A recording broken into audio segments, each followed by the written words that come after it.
Hello everyone, today we're going to take a look at how Secure Socket Layer or SSL certificates, as they're more commonly known, work.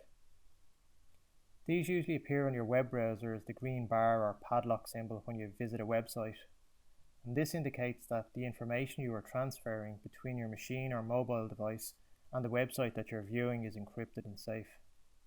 This is fast becoming the norm in 2020, and most browsers such as Chrome, Firefox, Brave and Edge will now display warning signs if you visit a website that does not use an SSL certificate, or if there's an issue with the installed certificate on that website.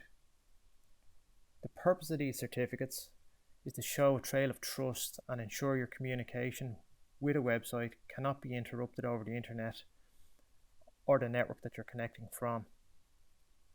It's important to understand that whilst it does not encrypt your data after it's sent to a website, it ensures that all data transmitted between point A and B is done so in an encrypted manner for the duration of your session. So, for example, if you were sitting in an internet cafe or on a free Wi-Fi connection and you ordered something, for argument's sake, from Amazon.com as shown in our diagram, a hacker or other nefarious person is unlikely to be able to intercept this message. And even if they did manage to sniff the network traffic between point A and B, your communication would be encrypted, keeping it safe from prying eyes. Also imagine if someone was to poison your DNS lookups, so every time you typed in www.amazon.com, your traffic was redirected to a dummy Amazon store with a similar look and feel. Your browser would still pop up a warning sign saying that the site is not secure, and this would prevent them from using the same website URL, as they would not be able to get a trusted certificate for the www.amazon.com domain name, as they wouldn't own it and be unable to prove any sort of trust. And this is because the SSL certificate is signed by a trusted certificate authority such as Comodo or DigiCert or VeriSign, etc. But how does this process actually work? Let's take a closer look.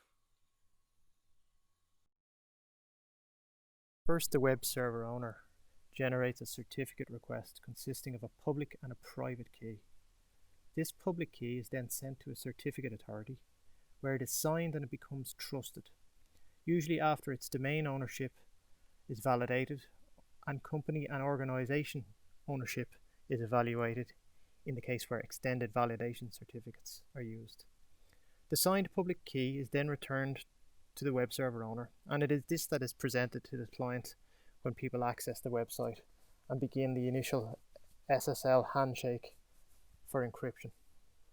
The private key is never shared with anyone, but it is used to decrypt messages that have been encrypted with the web server's public key. Now for the second step of the process. When a client visits the web server, in this case Amazon.com, the browser automatically downloads the now signed and trusted public key onto the local user's machine.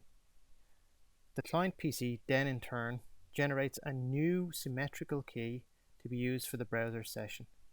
This key is then encrypted with the public key of the Amazon web server. This encrypted symmetrical key is then sent back to the Amazon web server, where it is decrypted with the Amazon web server's private key. Now both servers have a copy of the new symmetrical key, which provides for bidirectional encryption for the duration of the web browsing session over SSL.